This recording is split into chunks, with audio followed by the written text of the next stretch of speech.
Então, agora tratando do grupo mais abrangente, né, que no caso seria as angiospermas, que no caso seria todo o resto, né? A gente vê que depois das gimnospermas, a gente tem mais um processo evolutivo, que é a presença de flor e fruto.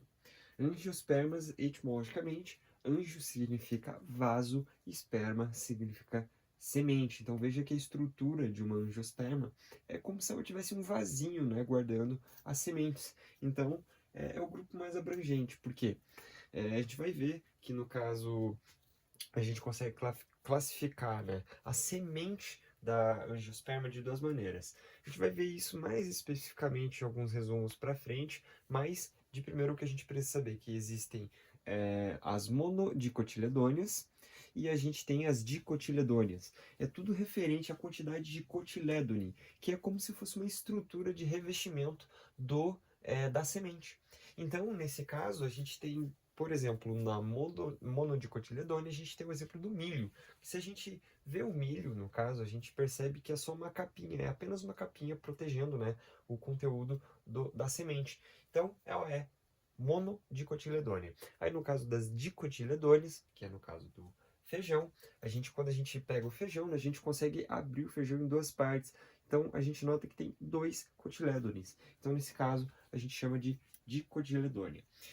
Elas são fanerógamas, então, no caso, elas possuem as suas sementes visíveis, né?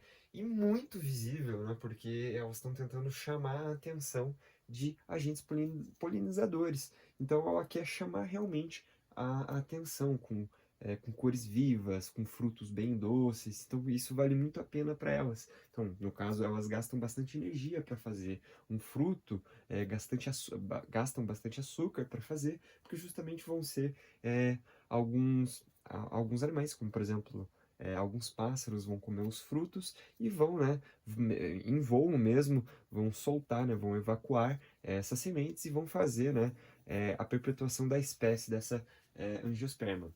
Elas são traqueófitas, né, possuem vaso condutor, são vasculares, portanto, possuem flor, fruto e semente, né, como eu disse, bem chamativo, e podem ser, né, então, consideradas como espermatófitas por possuírem sementes.